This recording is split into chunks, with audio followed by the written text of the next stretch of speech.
Welcome to Euroforum UG, where we address Ugandans from Europe, USA, Asia, Africa, Australia, and all over the globe. We share experiences, opinions, and expertise on current affairs, educative lifestyle, religion, and family matters. Follow, subscribe, and like our social media platforms: Facebook, YouTube, Instagram, and TikTok at Euroforum UG. You can also join our live shows every weekend on our social media platforms. For more information, visit our social media platforms or email us at euroforumug@gmail.com or WhatsApp us on +4740 574040. Euroforum UG, communicating with peers.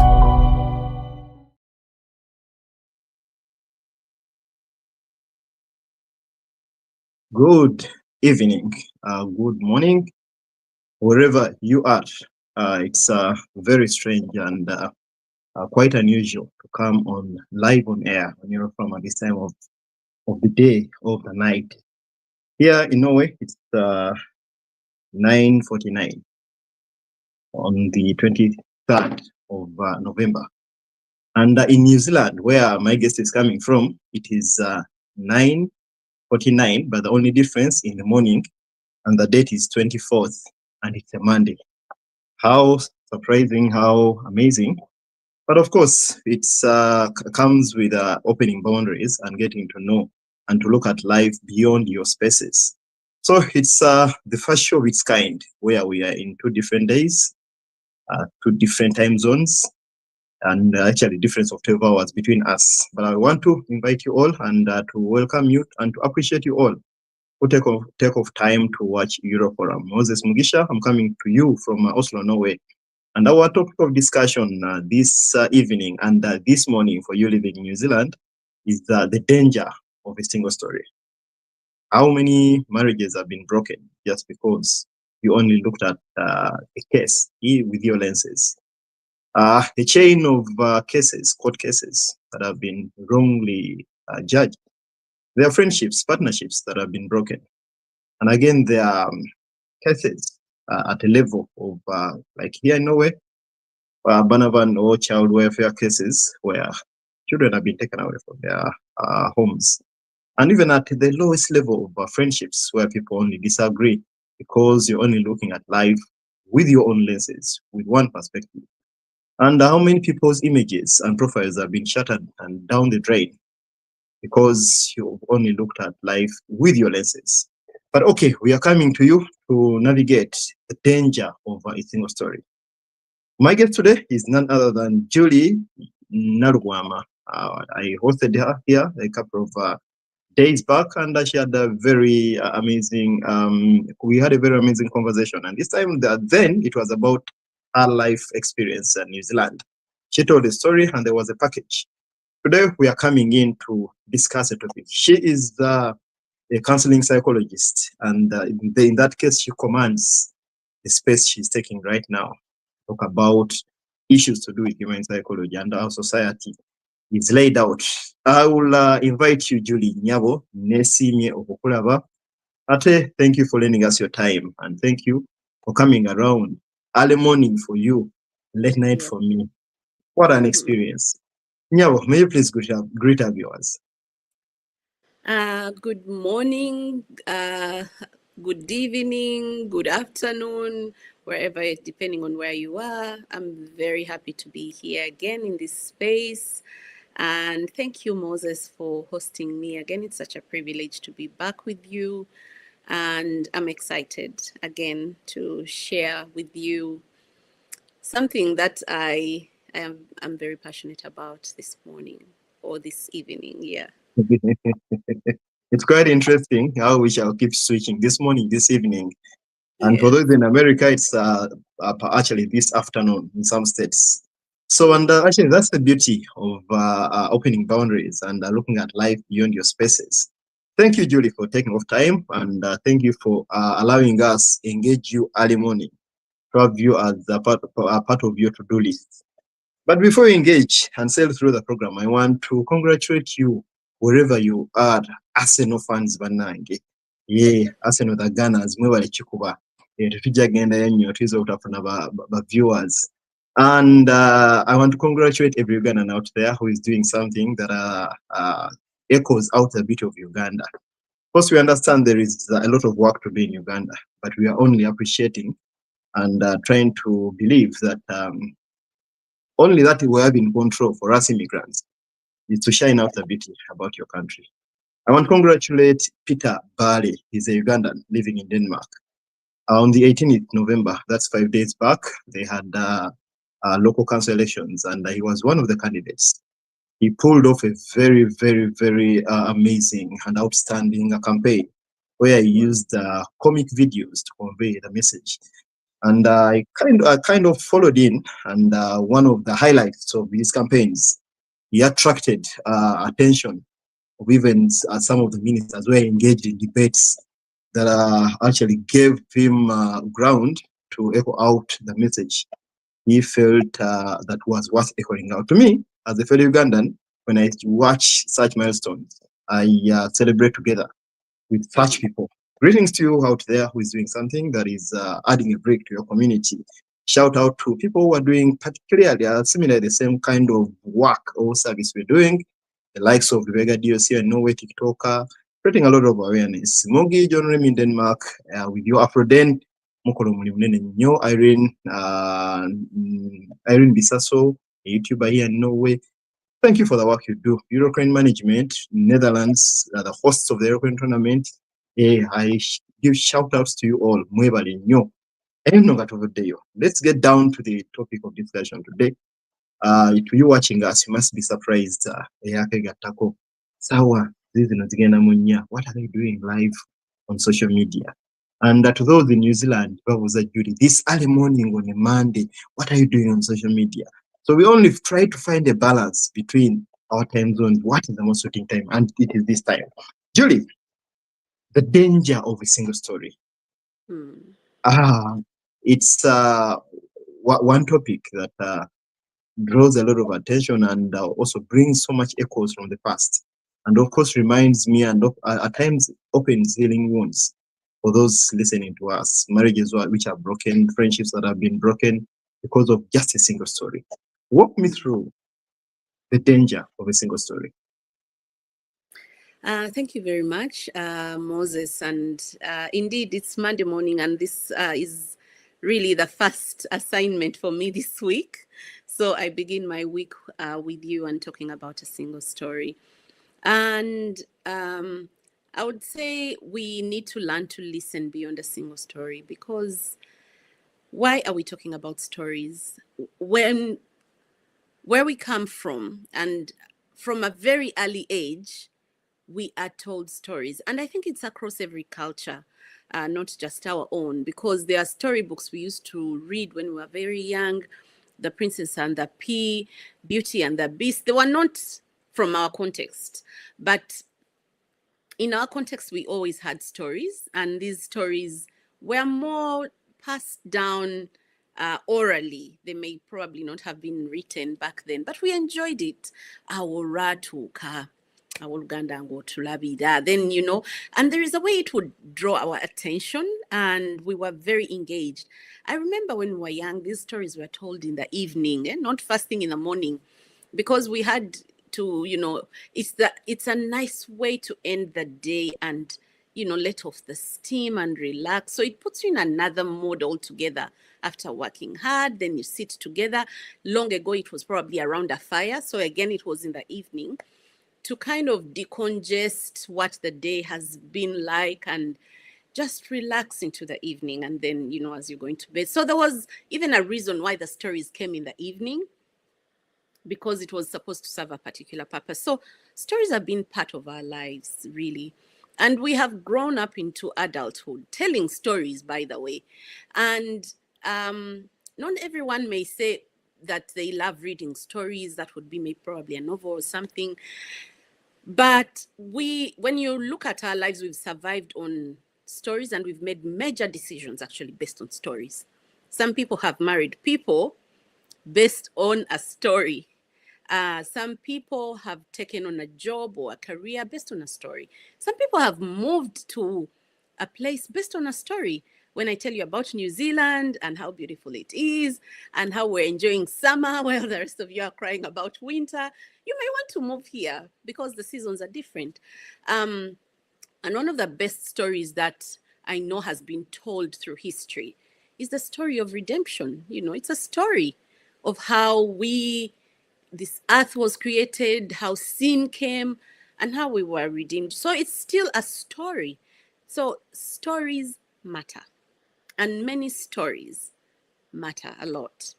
And so if stories matter, then it means that stories can break or make. Stories can make you embrace or reject.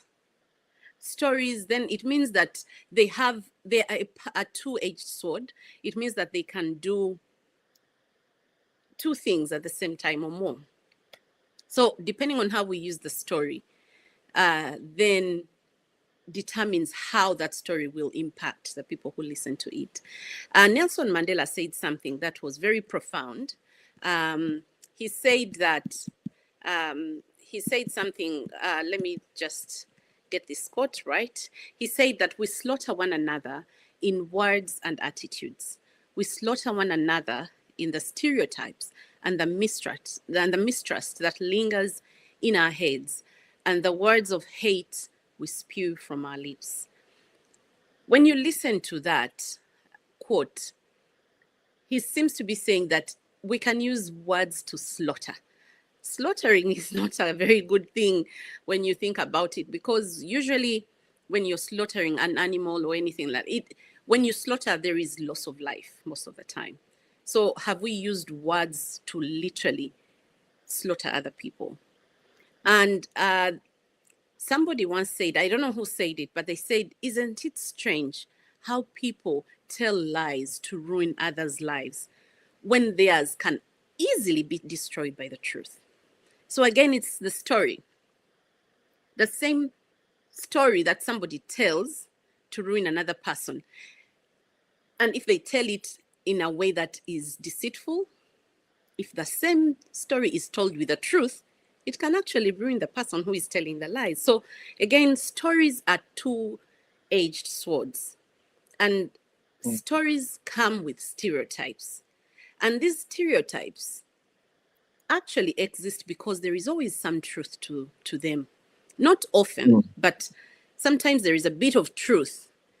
And the problem with a single story is that it always has a bit of truth. The problem is that it's not the whole truth. And that bit depends. It may be just a little bit of it. It may be a good amount of it. It may be whichever it may be in terms of proportion. It is not the whole truth. So no one is born believing these harmful stereotypes. They are just learned over time. But the good thing is that these can also be unlearned. So the stories that we tell to ruin, to slaughter, to, just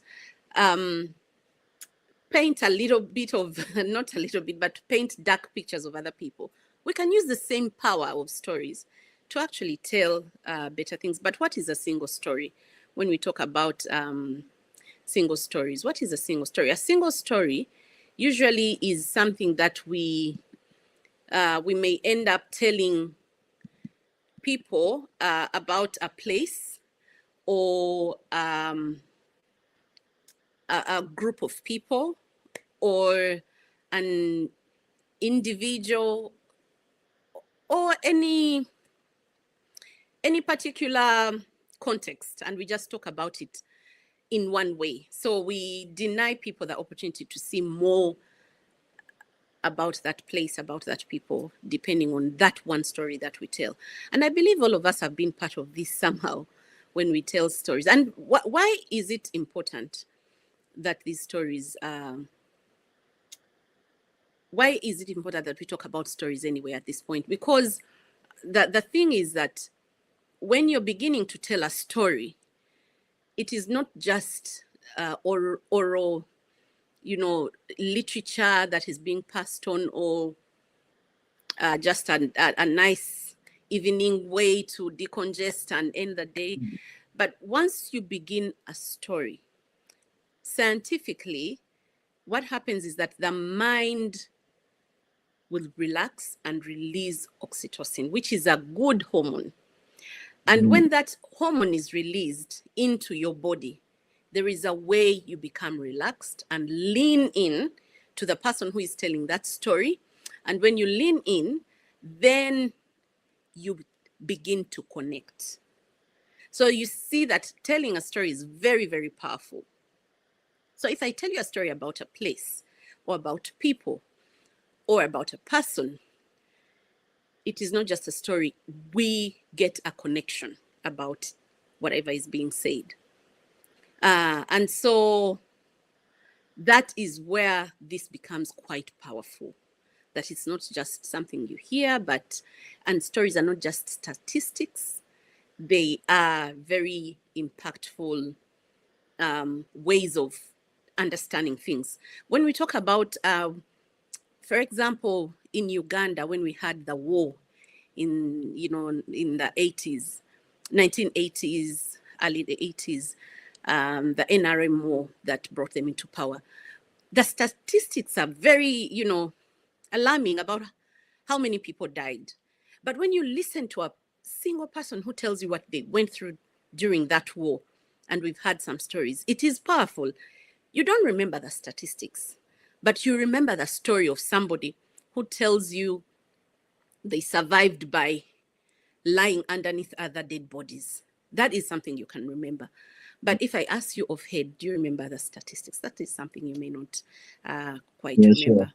So that is how stories really, really impact our lives. Moses, is there anything else you wanted to ask me at this point? Yes, I love the different perspectives within which you're bringing it up, comparing statistics and how. Okay. Yes. Moses, did I lose you for a second? Do you hear me now? Okay. Okay, I hope Moses can hear me. I'll just hear me? Continue. So when we talk about the dangers of a single story, and we say that we just say that a single story is basically that one version that you get to hear about a place, and it kind of creates a very narrow and incomplete picture of a group of people or a culture. And like we said, it's very powerful. But how are these stories formed? How do people get the single stories? Well, we get a lot of these stories through the media, especially now that we have social media. So imagine I just take a picture, it's a selfie, I freeze that moment and post it. And then the story, begins to go around. And that's how these days we tell stories, through media, through movies, through news. But also we tell stories through the biases that we form and opinions around people, like I said, around places, and also through the colonial and global powers that surround us in our context, where we have the impact of colonialism. There are stories that are told Julie, in a way, Julie, do you hear me? That they depict certain things about our history in a particular way. And so we've grown up believing that way, because that is the kind of history that was documented and passed down to us. And so that's Julie, how we know our story. But also, some of these cultures that we come from know how to dominate others through the stories that they tell. And so we kind of depict other people in a particular way. So stories are formed through all these ways, and probably much more, through the histories, through education. In school, we were given a lot of education, and history is a subject we all do. across different cultures, different education systems. But how that history is told could be a single story. And we may not know, but it passes down generations and generations. And so we begin to know that as truth. Why do we find it easy to believe single stories? It's because our brains just prefer something that is always simple. Simple patterns make it simpler for the brain to process this information. So you kind of feel comfortable and you feel safe with such a story because you don't have a lot of complexities to deal with. So we often label people quickly because it's unconsciously a shortcut that the brain enjoys to take. It's easier. And for social psychologists, they tell us that we prefer single stories because they feel safe. You don't have so much to deal with. It just feels safe. It's easy. It's straightforward. Reality can be very complex. And that is what we don't want to deal with, complexity. The human brain sometimes is like a puzzle with so many pieces that we have to put together. And sometimes those pieces are available, but like a puzzle, it's not complete when it's missing even one piece. And so sometimes the only piece that is missing in everything that we've put together is that piece of truth. So the puzzle does have bits and pieces that could be a bit of stereotypes, which has a bit of truth and facts, but the piece to complete it is the truth. And usually sometimes that is what is taken out when we stick to a single story. That is the bit that goes missing. And the problem with that is that when that piece is missing, because we have created only one single story, it creates stereotypes and it limits understanding. It kills the empathy we could have for other people, and we stop listening when we have a single story. We end up lacking that humanity towards other people.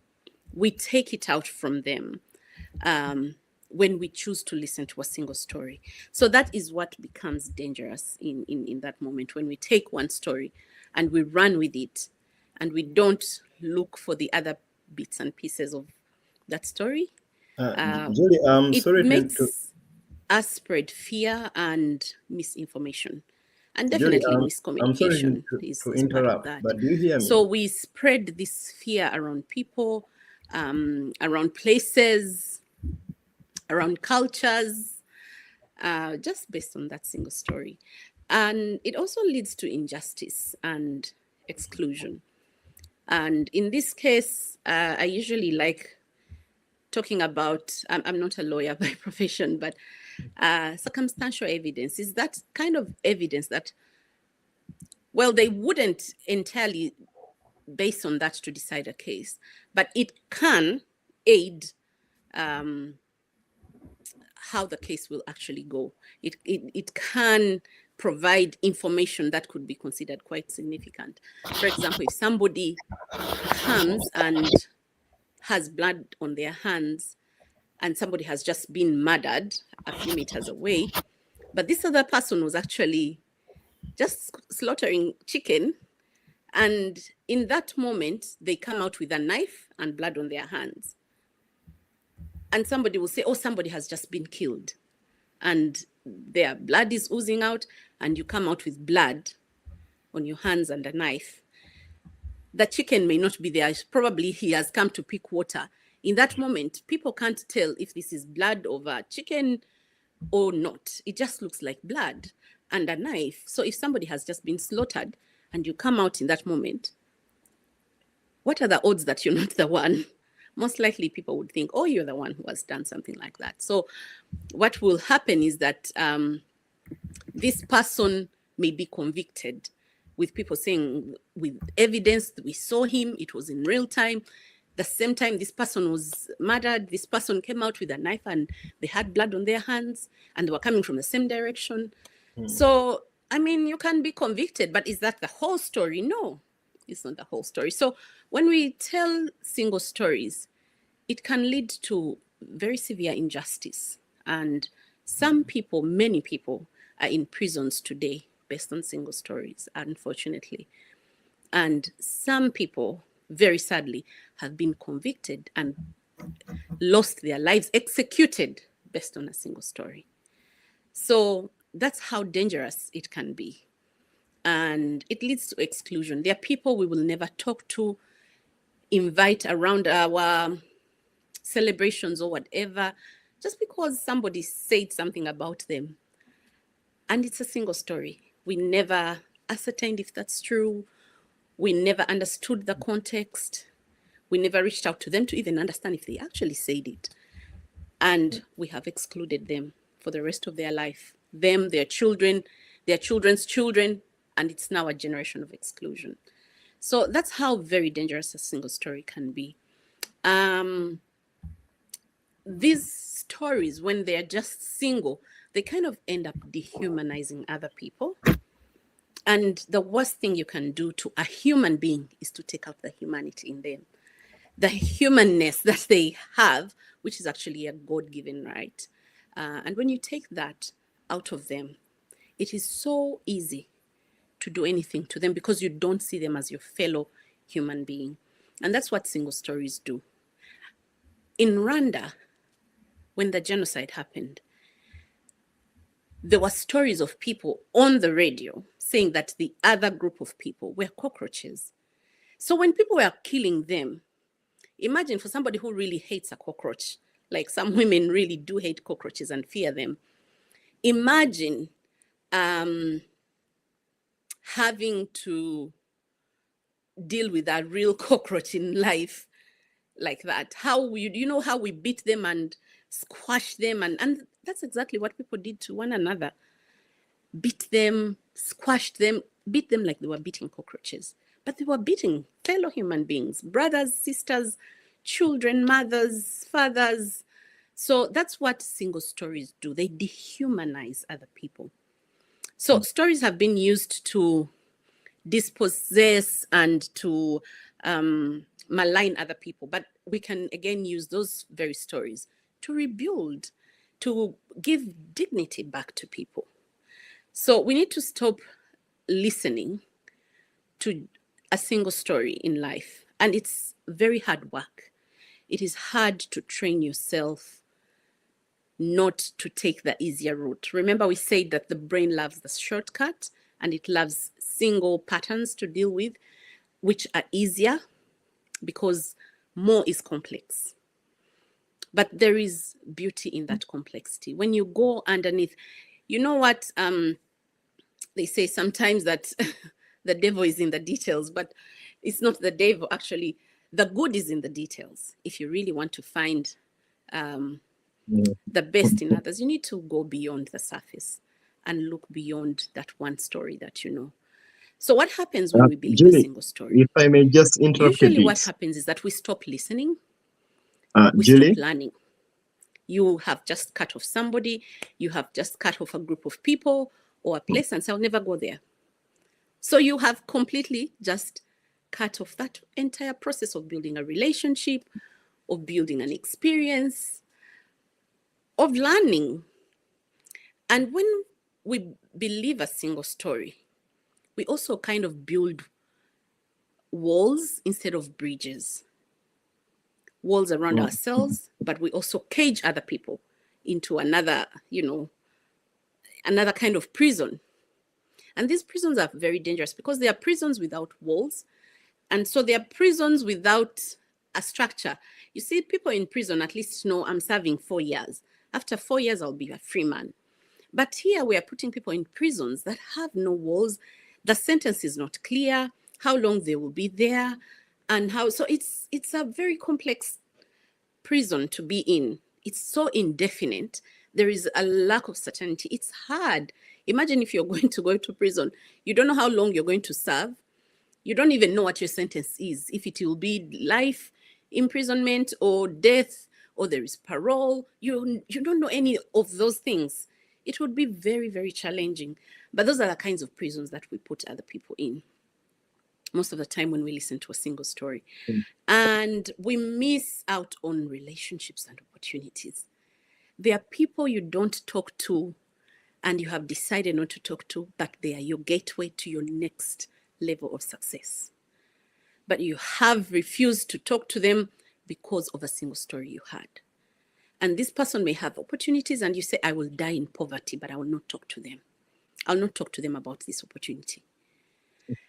I will stay stuck here and not move to the next level of opportunity because it is so and so who has the key to that. And so I will not talk to them. I rather die in poverty. I rather die here. I rather, there are people who have lost, opportunities at love. Probably it's somebody you love, you would have married, but because of a single story, you have chosen, this is it. And you watch that person walk down the aisle with another person, and it hurts you so bad, but you couldn't do anything about it because you chose to believe a single story. So it's a relationship loss. There are jobs people have lost, or there are places where you're unable to move to your next level in your career because you just won't let a single story go. And so you're stuck in that same place over years. So you are stagnating your progress. You are missing out on learning new experiences, growth, development. You're missing out on all that just because of a single story.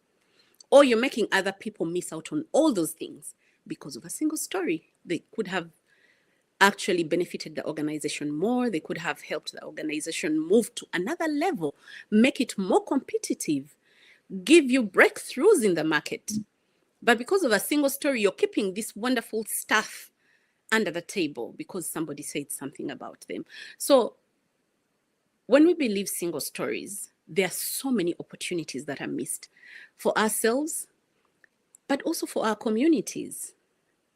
When we believe single stories, we end up having false judgments, and these false judgments can harm ourselves, our loved ones, and other people. We block growth, we block innovation, we hinder reconciliation and peace. I will never talk to those people again until I die. I will never. And when you die, you leave a gap. So people are left on the other extreme side and the others are left on the other extreme side with no chances of ever meeting somewhere. That is very painful. And there are many people who have died and left those huge gaps that have continued to widen. So when we reject a single story, we kind of regain a paradise that we had lost when we took a single story. So we need to have the determination to work hard to reject those stories. When you hear one story, just try and stretch your mind and ask, but what is the other part of the story that I don't know, that I haven't heard? And also ask, who is telling this story? If I'm telling you a story about my co-wife, probably the way I'll talk about it, we have to learn to question. And those are the things we don't want to do. But wait a minute, the person who is telling me this is a co-wife to the other person. So what good things can she say about her? And it doesn't mean that every co-wife may say bad things about the other, but it depends on who is saying, So think about that. Who is telling me? What experiences have they had with this person?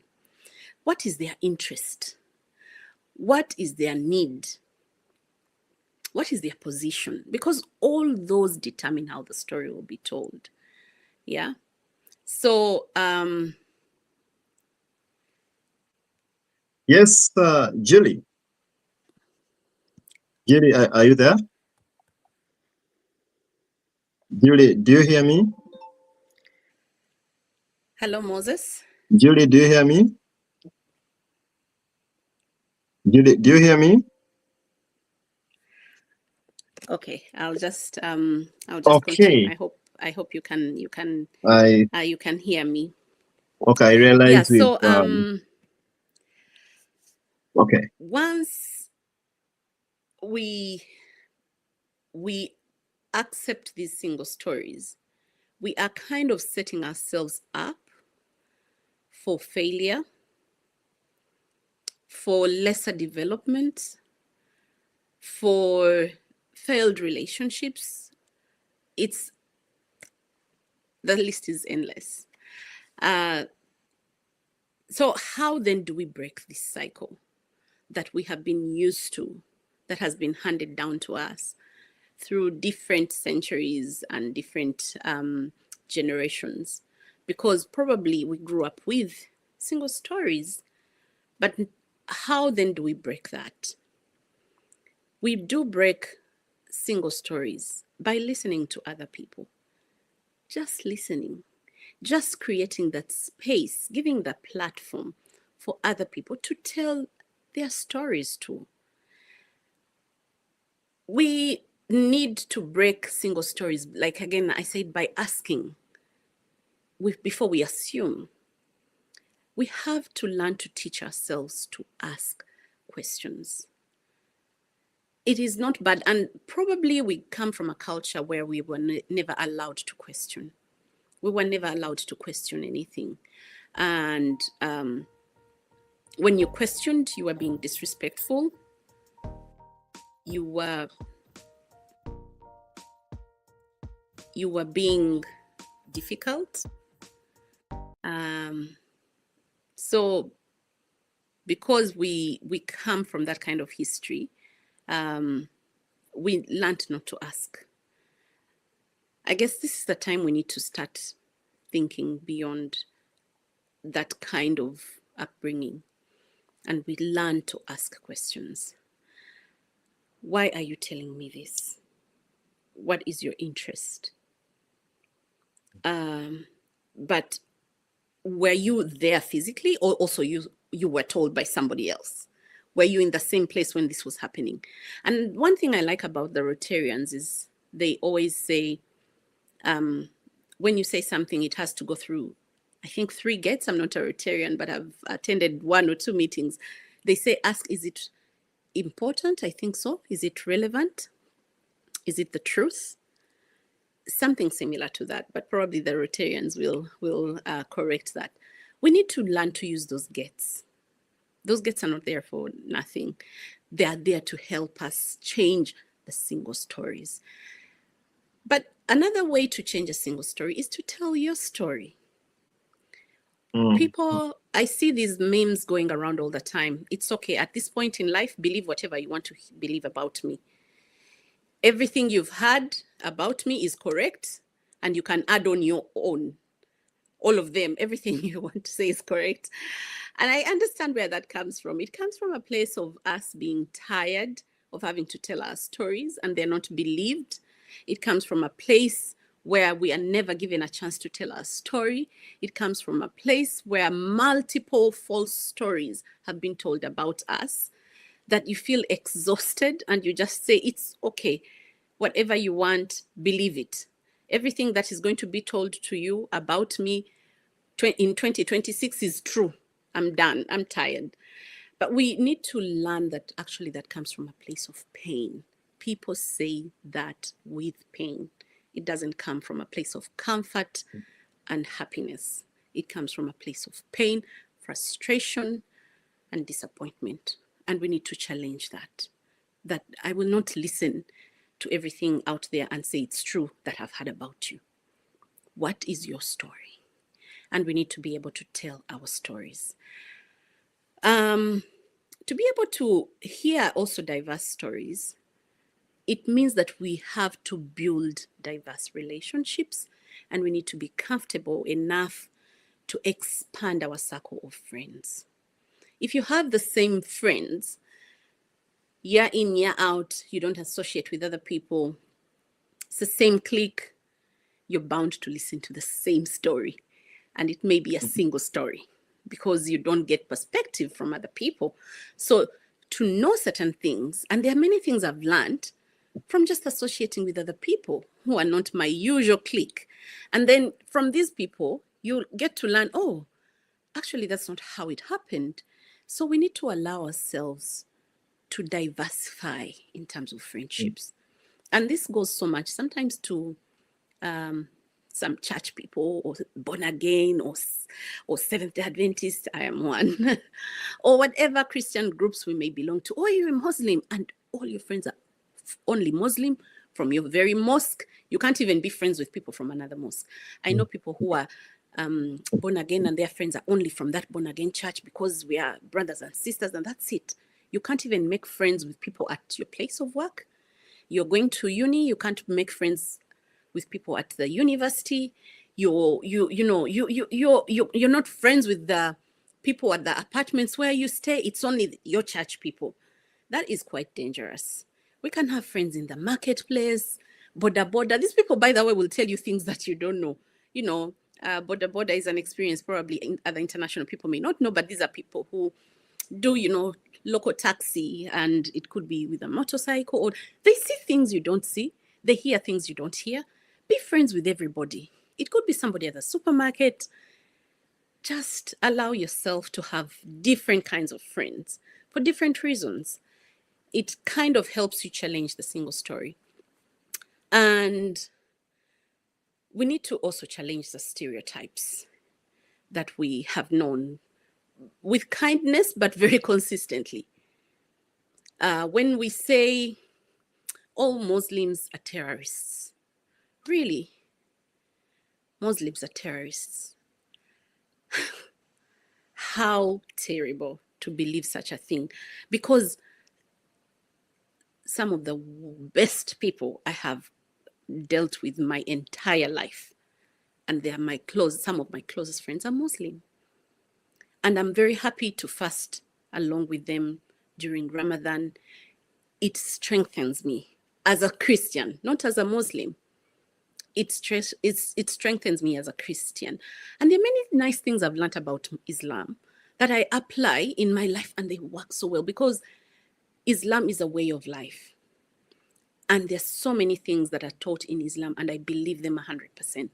And I practice them, and they have helped me live a better life and become a better Christian, a better mother, a better friend, and they're entirely Islam principles. So we need to start challenging these things, because my friends are not terrorists just because they are Muslims. They are not. So can we just find some courage to challenge some of these stereotypes? Again, like I said, yeah, questioning, but also we need to learn to give other people platforms to tell their stories. Create the same space, the same way we create space for our close people to tell us the stories that we want to believe. We need to create other spaces, like that. Whether it's at a family gathering or a friend group, invite somebody in that friend group who is not your usual friend. Not to interrogate them, but can we hear your story? This is what we had. Or you can just make it informal. Go out, have some, food or some nice drinks, but talk about these stories informally and get to hear what they're saying. Give people a chance to say their stories. And how do you do that? You create that platform, you create the space. The space can be at home, it can be through an email, it can be through a text message, whatever, but think about and platforms that allow other people to tell their stories. And most importantly, and lastly, is we need to encourage more dialogue than debate, because the two have a different outcome. When you come to debate, in both you kind of talk, but the way the conversation is structured and the outcome is totally different when it's a dialogue and a debate. A debate is really where there has to be an overriding maybe philosophy, or who gets to win. There is a bit of having power over the other or having to suppress the other for another person's opinion. In dialogue, we're equal, partners, we come to talk. You listen to me, I listen to you. I question you, question me. We try to find answers. So we need to kind of create that kind of environment where it's not a debate, but it's a dialogue. And embracing many stories is very important, because every person has a side to that story. It's not only you who has a side to the story, even the other person does have. And every person has many sides. As an individual or groups of people have sides. We all have dreams, we all have fears, we all have, family, we all have faith, we have aspirations, we have strengths, we have weaknesses, just like every other person does. So, and also communities are multi-layered. It's not one thing. We need to move beyond being just simplistic or the pedestrian thinking. Communities are multi-layered. They're full of beauty. They're full of resilience. They're full of many things. You can't reduce a whole community, a whole person, a whole group of people to just a single story. It's just unfair. So the world becomes richer and kinder when we listen deeply and when we embrace many stories. Each of us is a story waiting to be heard. Each of us is a story waiting to be listened to. And there is so much if we just lean in and allow ourselves to connect to other different stories. There is beauty in that. There is power in that. We don't lose power by connecting to other people. We actually we gain more power. And as a Christian, I believe that, and that's what the Bible says in 1 Corinthians chapter 12, verse 12. It says that the body is made up of many parts, and yet it forms one body. So what the hand does is not what the feet do, it's not what the tongue does, but altogether I become a whole, complete human being. And no part does a little thing. I know the brain is major, but the brain will not do anything without my toes, because the brain won't walk and do those things for which the feet does. So each part is important, however small or however big, but they all play together and kind of create a joyful symphony. Imagine if a choir is singing only one voice. It may sound okay, it's unison, but harmony sounds way better. It is moving, it is healing, and that's what we need to do. And if God wanted us to be one, we would probably, the world would just be just white or one simple thing. But God has put diversity in everything, whether it's nature or flora or fauna. Each we come in different shapes and sizes, just to remind us that we have different stories and they're all okay. It's not one story that's fine. And so we need to allow ourselves to embrace all these stories, because many stories really matter a lot. Thank you very much. Thank you very, very much, Julie. Unfortunately, we lost each other. I'm hearing you, but you don't seem to be hearing me. But I believe the viewer has heard the most part, or even the whole presentation. Julie, do you hear me? No. Julie, do you hear me? Okay. Yes, we seem to have lost each other. Okay, but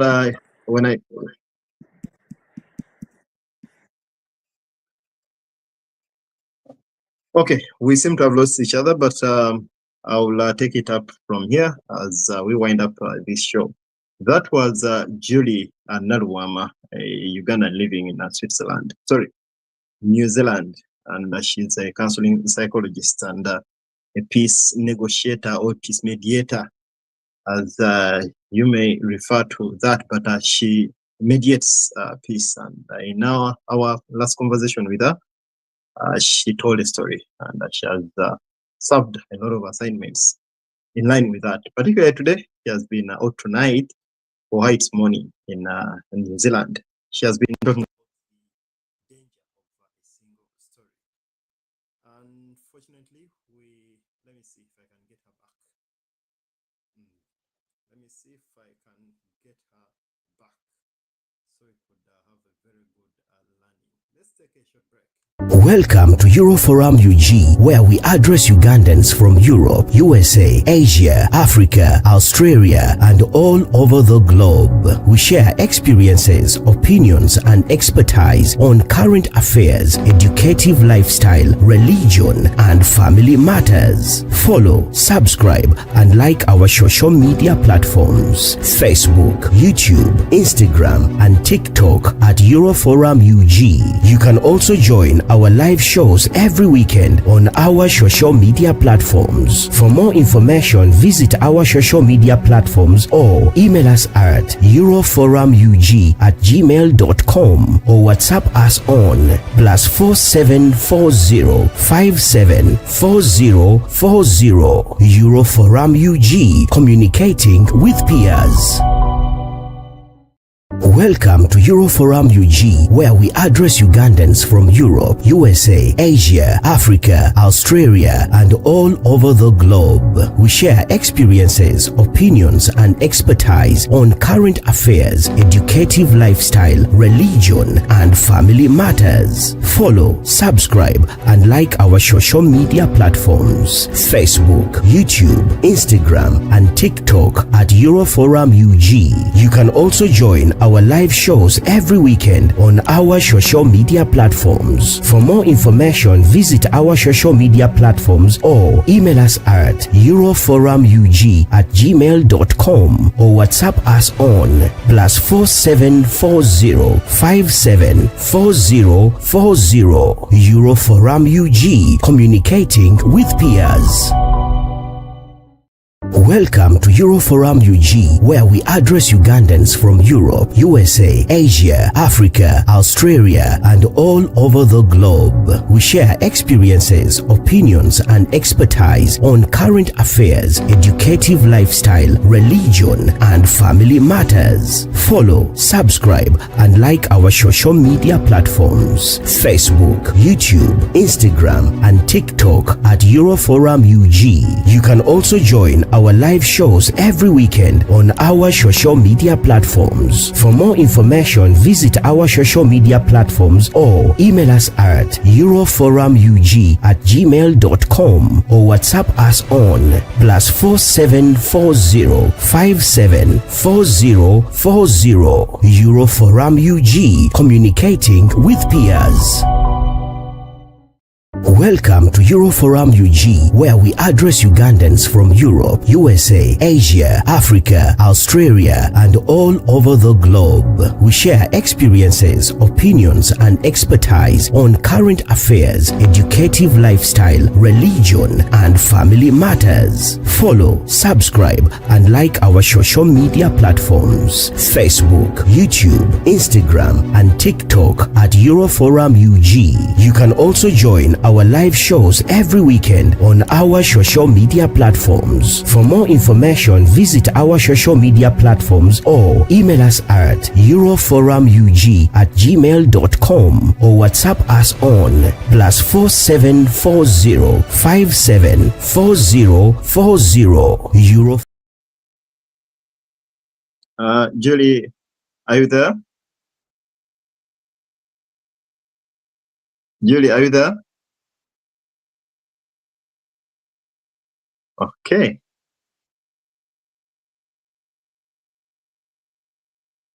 Julie, ompulira?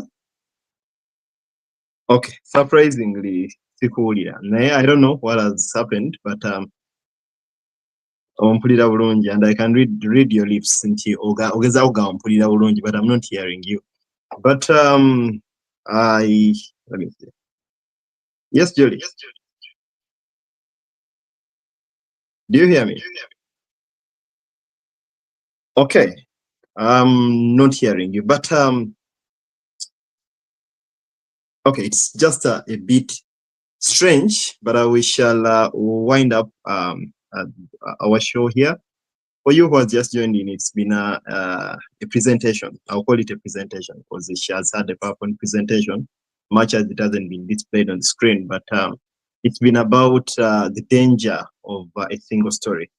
And I will request you when you get time to replay this video.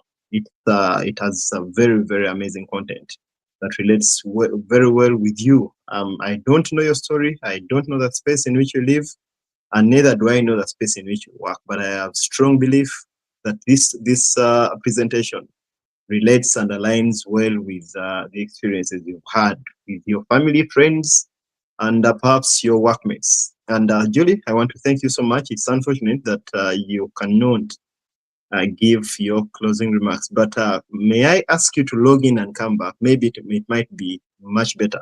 I'd really love to get your last bit of this presentation. May you please log in, log out, and come back, and we see how it will be. Yes, but thank you so much to you watching us. I want to congratulate the men's team, the Norwegian football team, for qualifying for the World Cup.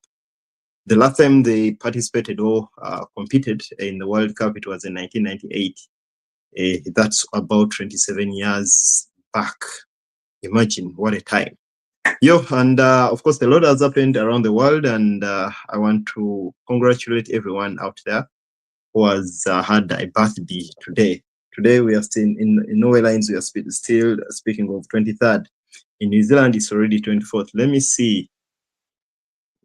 Julie, Julie.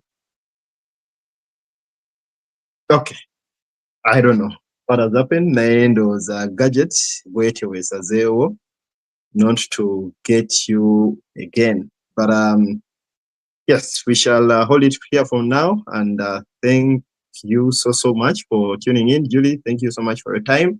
We hope to have more of you. I've not idea, a couple of points. So many relational aspects we've hinted. I've learned something. I've relearned and learned, because we always say that devil is in the details, and you're putting it the other way around, that the good is in the details, and it seems to make a lot of sense. And I think this is what people, and this phrase I think was put out somewhere or written. I don't even know if it's a write-up somewhere or it's an opinion, someone gave an opinion on, but it seems to be trending, and people seem to settle for that. But could we sweep it and look at it more positively and look at the good being in the details? And also realize that the more attention we pay to certain things, that details. So, and I think there is a lot around that. As we speak, we have only 38 days to the end of 2025. A lot of questions around that. There were a lot of year plans. And the question is how much have I achieved? But this all always remains at a personal level. Naenga, just remind you, in case you still have a to-do list that is halfway, just be kind to yourself and carry them forward to 2026. We shall come back again someday, Julie, as we get more of her in line with her psychology. Twesimye okwantu na psychologist wano mu spaces zaffe ng'abana Uganda. Wante tugenda kusukawo nakuleka okubeebaza n'okubagamba nti mukola omulimu gw'amaanyi bwe mugyali eyo. To you community leaders, Ugandan community leaders in the diaspora, thank you so much for the work you do. Thank you for the service. And just a reminder, which might come out as a pep talk to someone out there. As you serve, don't forget that your service should be way beyond the people you serve. In case you're not appreciated, remember that that shouldn't be, and it should never be on your expectation list. Where is that? You feel the need to make things happen. And then when things don't happen, that should be something you should make a personal evaluation about. But when you're not appreciated, that should not be a piece of cake. Julie, Nyabo, webala kaddeko, chinkoze ebintu sodde tusiibula, but at least I can see it on your face that you're very happy to have been here. We shall have you again on another session. Bye-bye for now. We'll see you in New Zealand, and a good night in Central Europe and actually many parts of the world. Bye-bye for now. We sign out.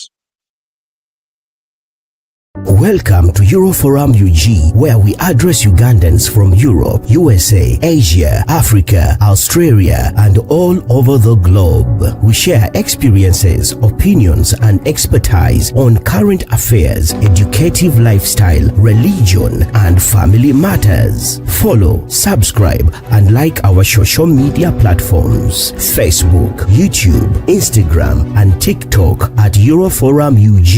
You can also join our live shows every weekend on our social media platforms. For more information, visit our social media platforms or email us at euroforumug@gmail.com or WhatsApp us on +4740 574040. Euroforum UG, communicating with peers.